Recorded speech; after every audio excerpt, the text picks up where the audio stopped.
Today on the Daily Dose, the birth of gospel. Beginning in the 16th century, when transatlantic slave traders brutally kidnapped an estimated 12 to 15 million Africans into the Americas, losing an average 10 to 19% each voyage due to the disease-ridden and inhumane conditions aboard Middle Passage slave ships. When slavers noticed their cargoes singing in the cramped confines of their holds, they allowed it due to the calming effect it had on newly enslaved people. New musical traditions were to follow during the oppressive slave years to come, drawing on the most sacred black music of West Africa, which eventually morphed into the pentatonic scales of the blues, allowing black slaves to voice their misery and subtle protest against their white oppressors.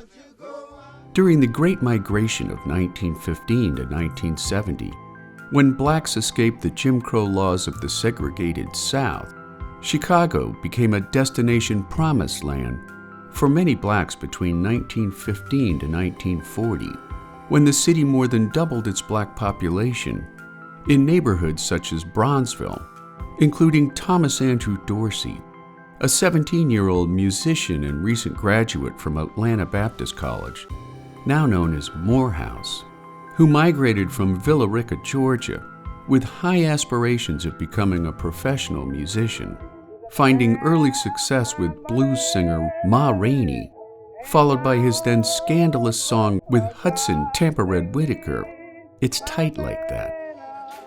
Dorsey suffered a nervous breakdown following the death of a friend in the mid-1920s, prompting him to write "If You See My Savior," which infused elements of the blues into his somber spiritual tune, leading to the creation of what he called gospel blues. Despite early pushback from black ministers given its bluesy, sinful origins, Dorsey co-founded the National Convention of Gospel Choirs and Choruses, soon sharing his music with groups of women vocalists and congregations around the country, including a young singer named Mahalia Jackson, now recognized as one of the greatest gospel singers of all time.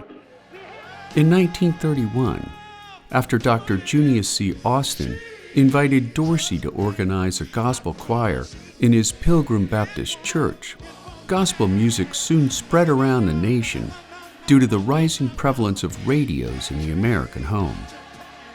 Today, gospel remains an important spiritual aspect of many congregations around the country, making the gospel blues an honored grandchild of the musical salvations of slavery.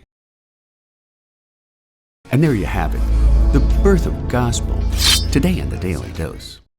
If you enjoyed this short educational video, consider giving the filmmakers a YouTube super thanks from as little as $1, so that you too can feed the filmmakers who feed your brain.